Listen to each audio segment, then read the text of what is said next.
The world we live in today is a world in which the stakes are always too low.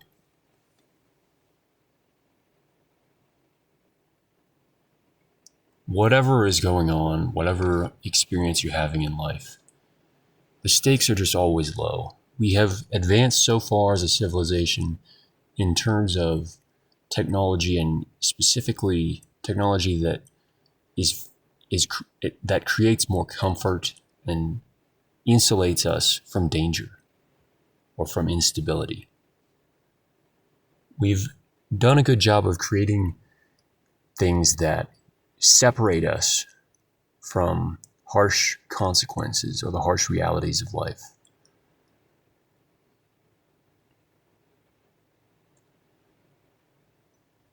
But in doing so, there's a sense in which we are actually, literally, less alive. To try, I mean, the ultimate example of this is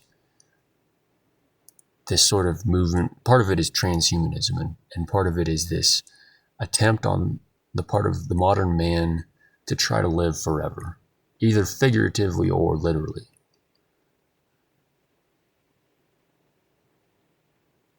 It's an attempt by humankind to take the side of the coin they like and reject the other side.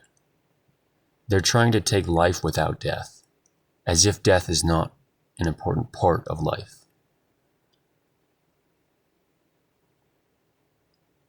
Death, in fact, and in fact even suffering, are some of the things that give the most significance and beauty to life.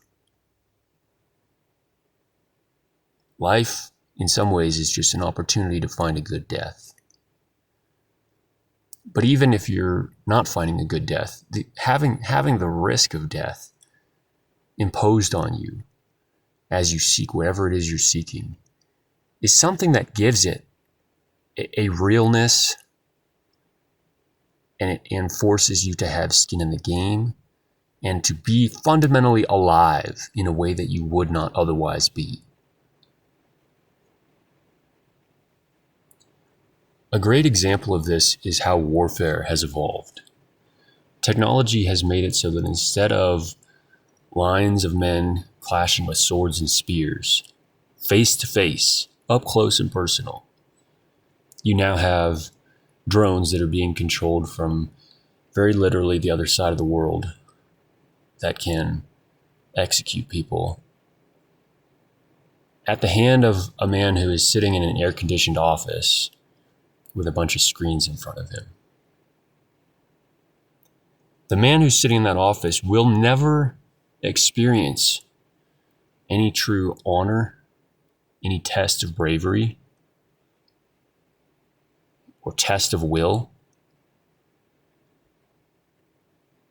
It's and the point that I'm making, it's not even that it's unfair for the guy who got a bomb dropped on him or got drone striked, and the guy's sitting in his comfortable office in Washington or wherever. That's not even the point. The point is the guy who's sitting in the comfortable office is actually being robbed. He's being robbed of his chance to experience something real in life. If he had to go face that guy that he just dropped a bomb on, face to face, within a few feet from each other, and duke it out with blades until one of them bled to death, that guy who was operating the drone would be a changed man, or he'd be dead, both of which would be superior to his current state of affairs.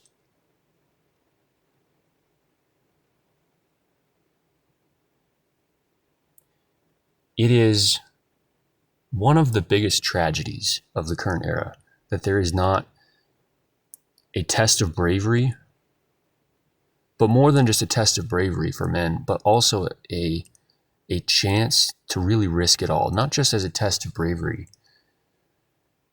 But it's like if you're arguing with a friend about who's going to win a football game, and you say, okay, let's put some money on it. this is a very small example. Money, I mean, if you put $50 on a game, that's nothing, but having skin in the game, on some level, that is what matters here. The guy in the office controlling the drone does not have any skin in the game. This is why, like, you know, when you read, for example, the Bhagavad Gita, and they're lining up for battle, and Krishna tells Arjuna he needs to fight, even though, you know, these are basically his relatives and all that. There's honor in that. There is honor. And there's like a sense in which, at least for men, that is like a necessary part of what it is to be alive. And if you never experience that, you're probably actually literally not alive. You're actually not a man, and you're literally not living a human life as it was meant to be.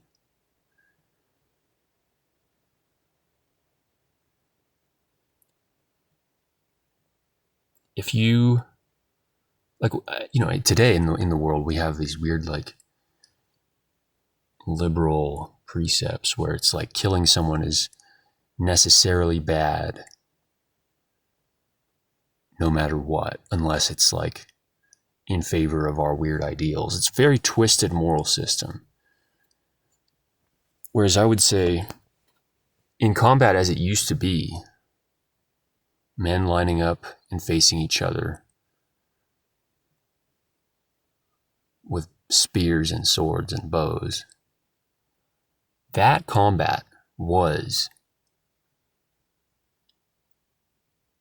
in a way, it was a beautiful thing. It was ugly. I mean, don't understand what I mean by beautiful. Beautiful in an ultimate sense, in a sense of what it is to be alive.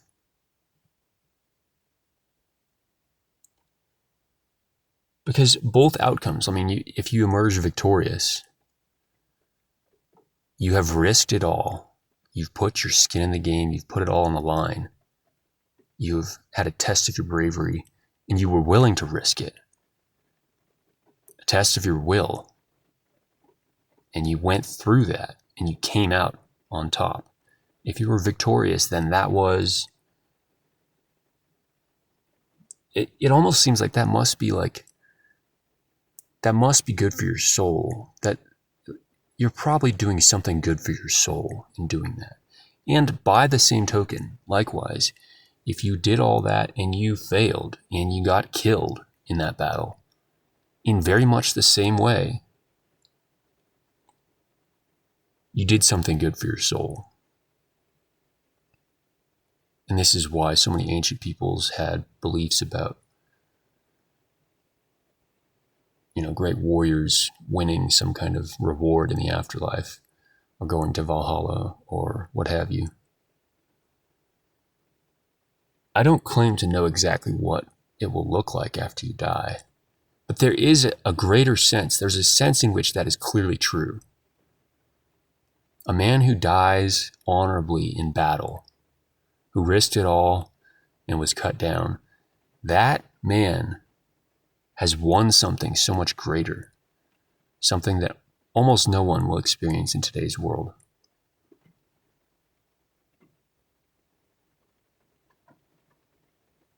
And these things that I'm saying were just like, when you read ancient history, it's obvious that these things were just obvious to people back then.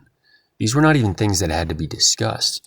But today, most people, if you told them what I'm saying, would look at you with a blank stare because they literally cannot even imagine what you're talking about.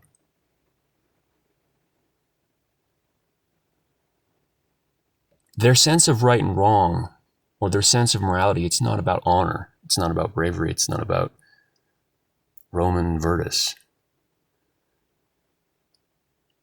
Their sense of good and bad or morality in this world, it's all about following rules that other people have set for you. Be nice, be passive, Don't be, don't be a problem for the system. Have the right opinions. Yeah, yeah, that sounds good. I'm going to be a liberal, and I'm going to have the right opinions about climate change and racism. And maybe if I have enough right opinions, when I die, that will mean something to me. Maybe I'll win points for my soul when I die by having the right opinions or by being polite to people. That's definitely what's going to happen.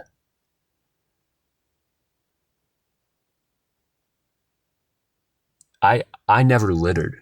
In fact, sometimes I even picked up trash that other people left in the park. That's going to win points for my soul in the afterlife. That's going to make it so that when I die, I'm going to be happy with how I lived. It's so pathetic. Because people have never given this consideration, but that is implicitly how they think.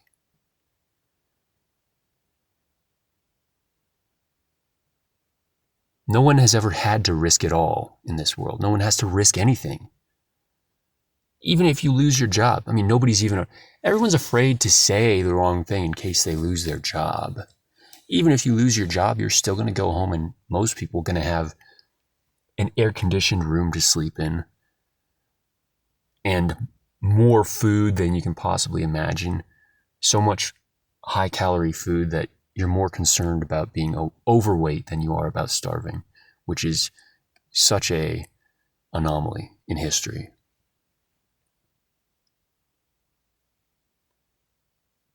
Even if you have what you imagine to be the worst case scenario, where you're socially ostracized, you lose your job or you lose your relationship or whatever, the consequences are basically nothing on a historical scale. So no one really has any skin in any game in this life. There's nothing to risk, there's nothing to lose. So none of it means anything. And then people wonder why there's like this meaning crisis or why people are depressed. Because nothing you do means anything.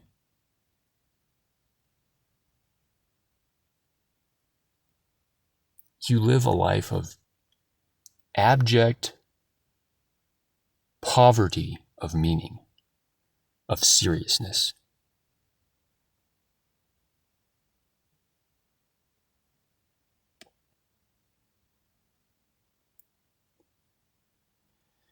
And part of it also is that people don't believe in anything. People have been so brainwashed as children to lack conviction about anything, to be fundamentally unwilling to put anything above themselves or to devote themselves to anything. There's always a second option in this world. No one commits themselves wholly to anything because there's always a plan B. Literally. There's always another way. This relationship, this job didn't work out. This path, this area that I'm living in, well, I'll just move. I can even have people hate me in this area, and I'll just go move to a different area and try again somewhere else. There's no stakes. There's no stakes in anything.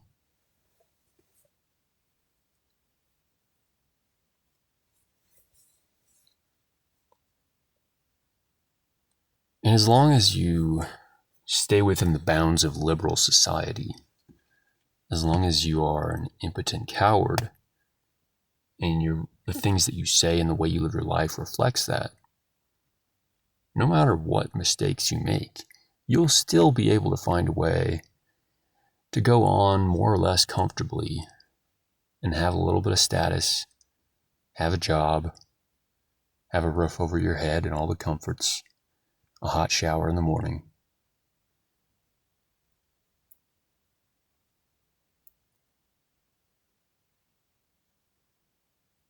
I think now what's beginning to happen is that people are going to begin to start thinking about doing things they don't even really want to do. just for the high stakes? What if I rob a bank? Not because I need the money or even really know what to do with the money, but for the stakes. Because I know that the law will be after me, and now my actions will have significance. Now I have to be careful. Now I could get in a gunfight. I could get killed. I could wind up killing somebody. I don't want to do any of that. But the man who does that is at least alive. You're not.